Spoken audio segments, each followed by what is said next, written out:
The sun cast a warm, golden glow over the sprawling backyard of Adam and Rachel's suburban home. The laughter of their 2 children echoed as they chased each other around the pool, their squeals of delight punctuated by splashes of water.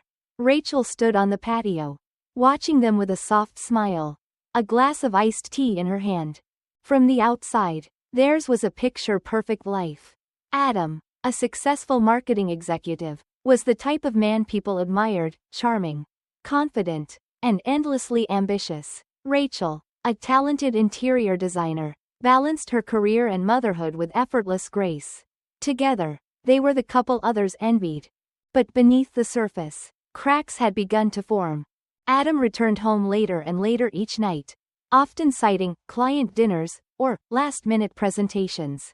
Rachel had grown used to the half-empty wine bottle on the counter and the faint scent of cologne lingering in the air long after he slipped into bed.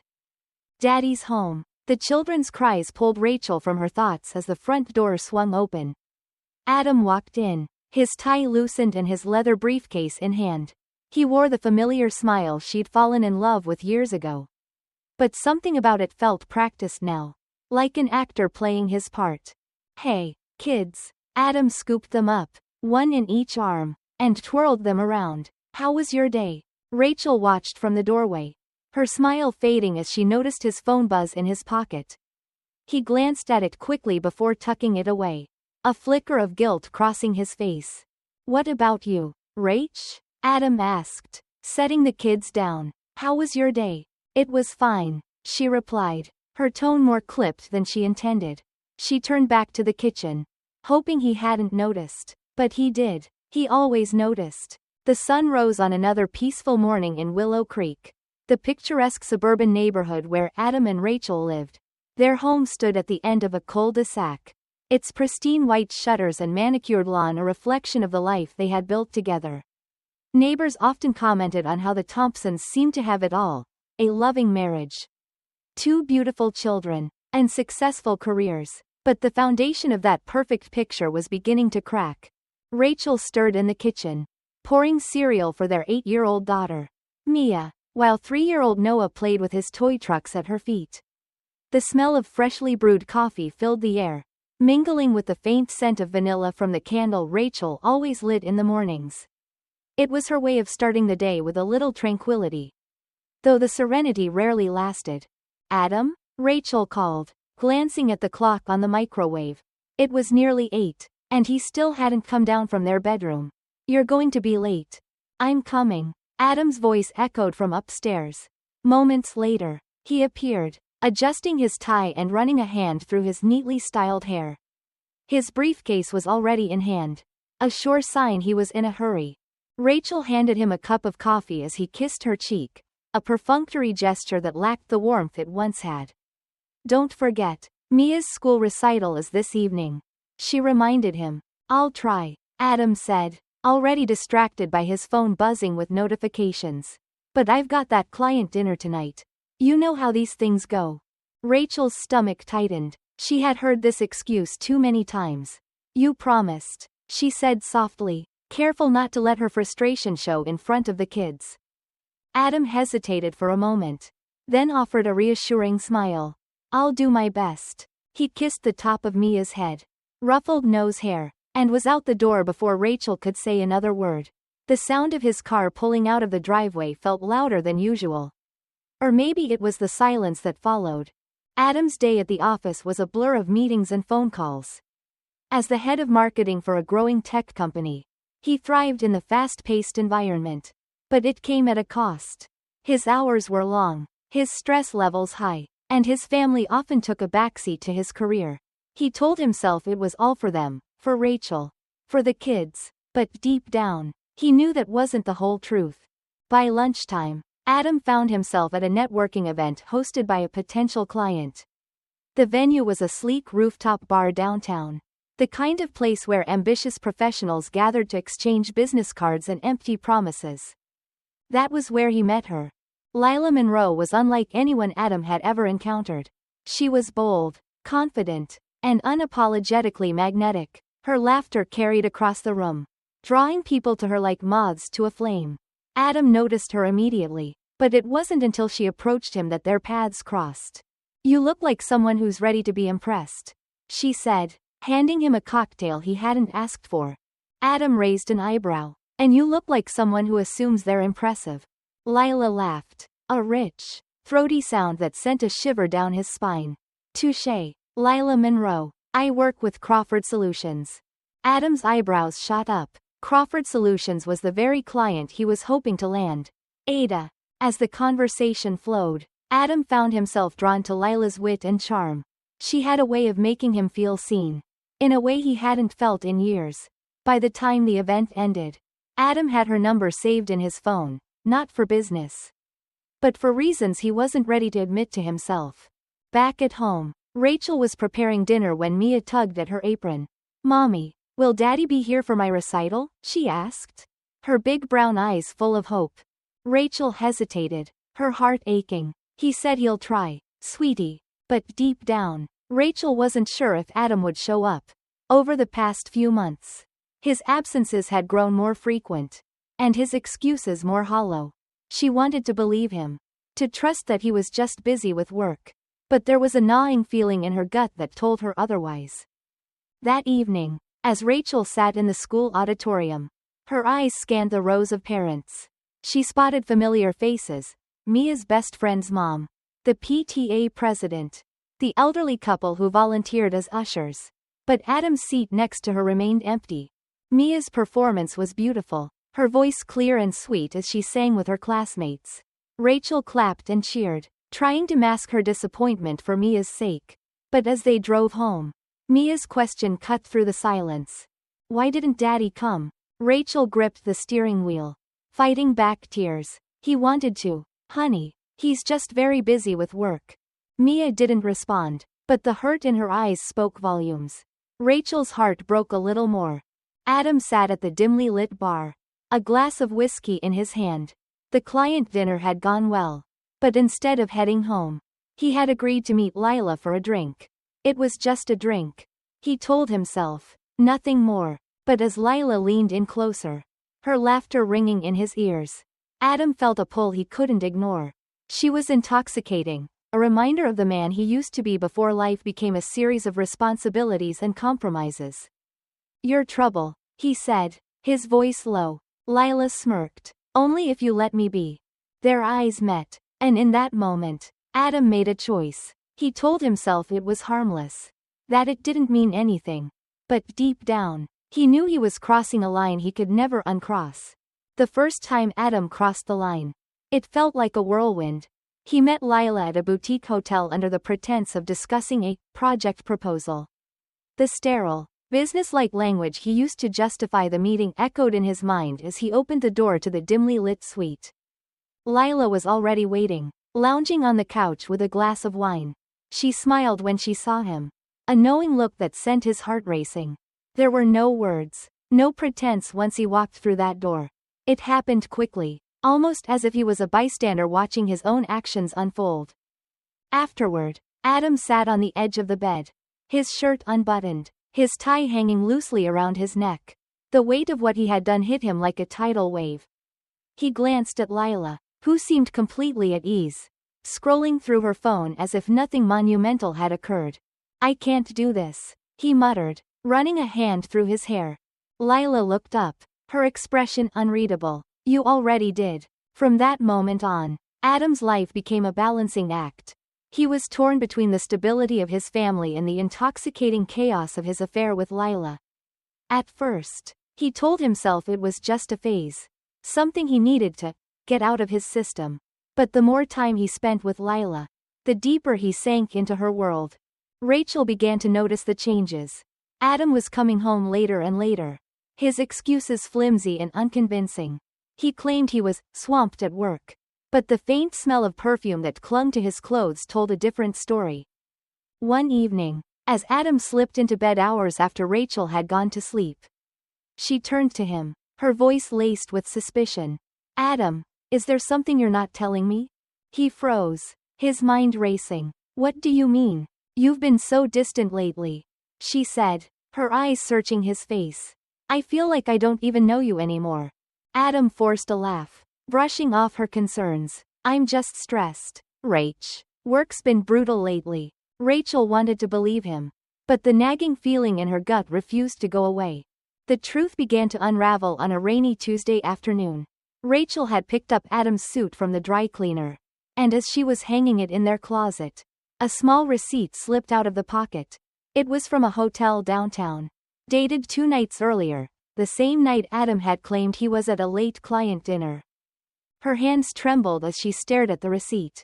A wave of nausea washed over her as the pieces began to fall into place.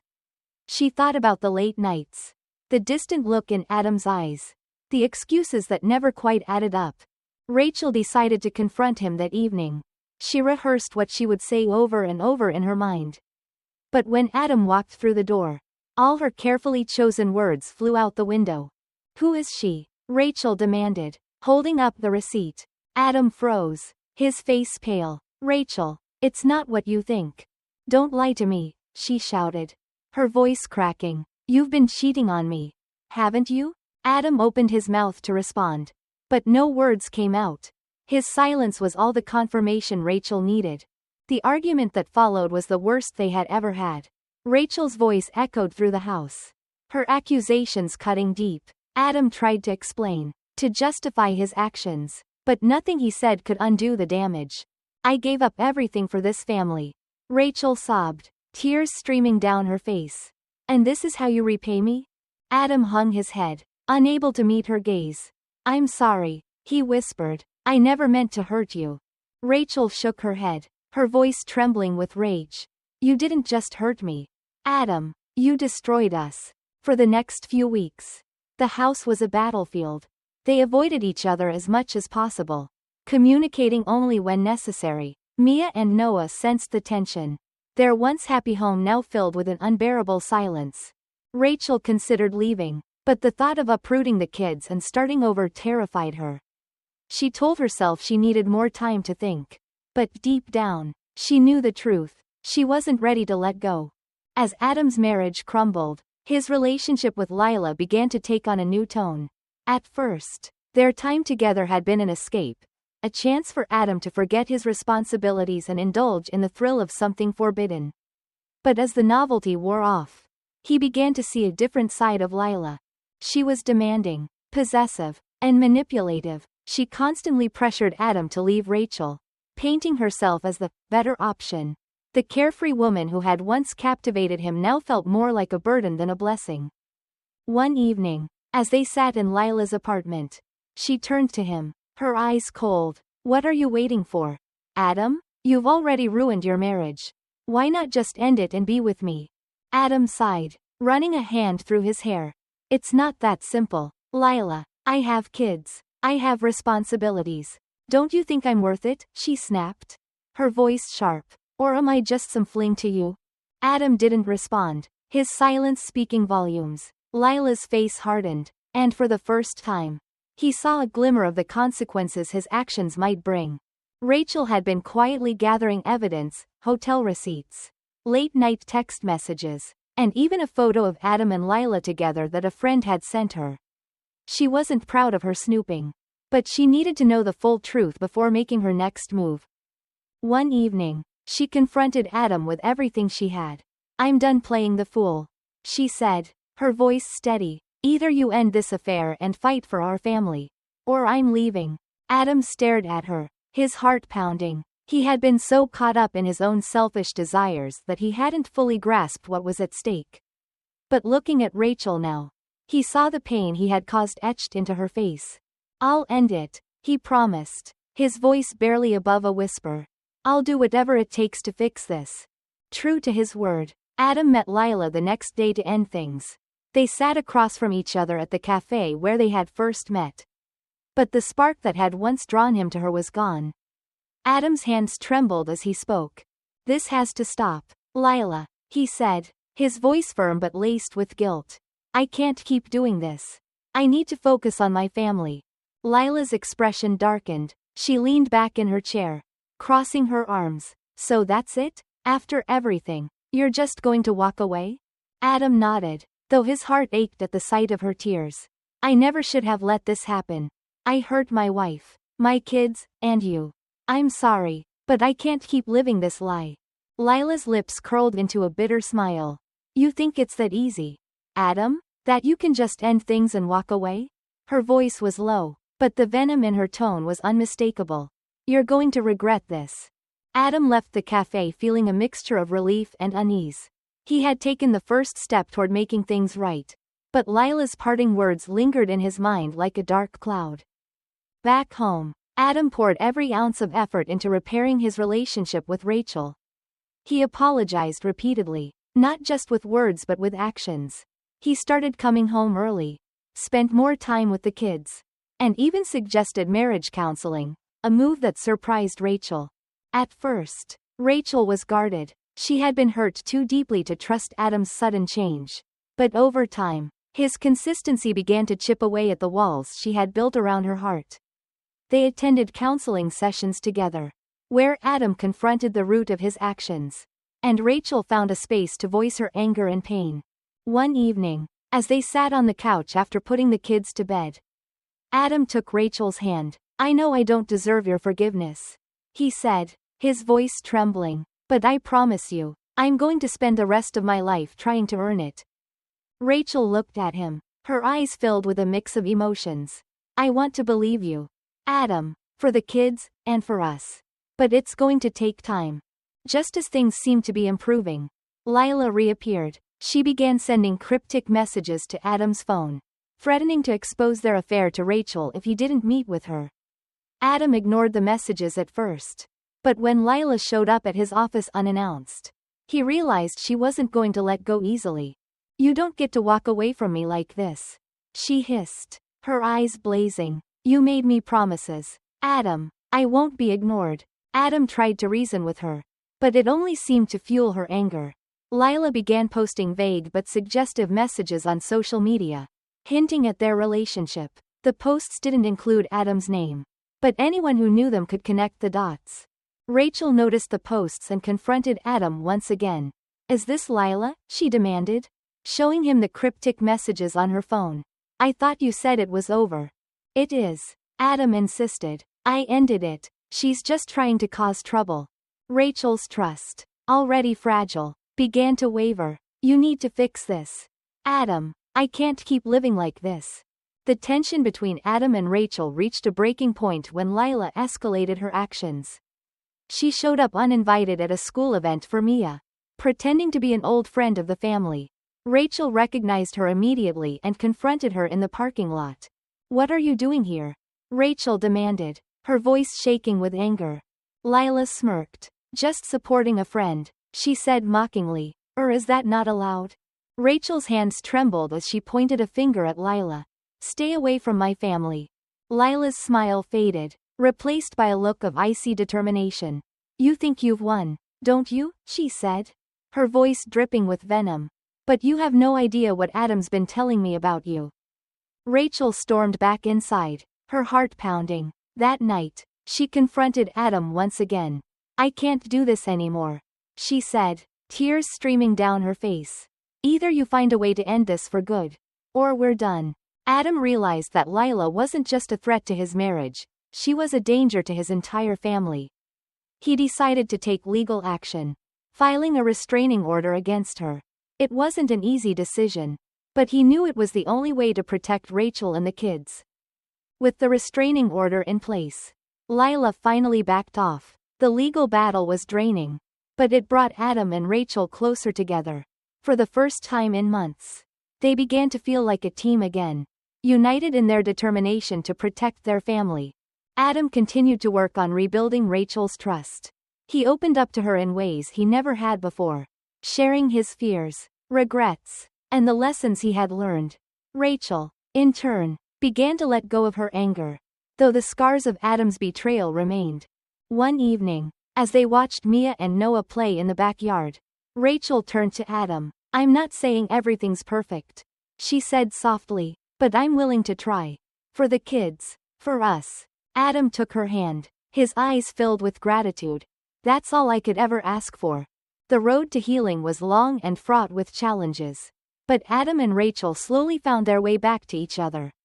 They continued counseling, learning to communicate in ways they never had before, Adam made a conscious effort to be present, not just physically, but emotionally. As for Lila, she eventually faded from their lives. The restraining order kept her at bay, and Adam changed jobs to ensure they would never cross paths again. Years later, as Adam and Rachel celebrated their anniversary, they reflected on how far they had come. Their marriage wasn't perfect, no marriage ever is, but it was stronger. Built on a foundation of hard-earned trust and mutual respect. In the end, Adam's affair had nearly destroyed their family, but it also forced them to confront the cracks in their relationship and rebuild something stronger. It was a painful lesson, but one that ultimately brought them closer together. And for that, they were grateful.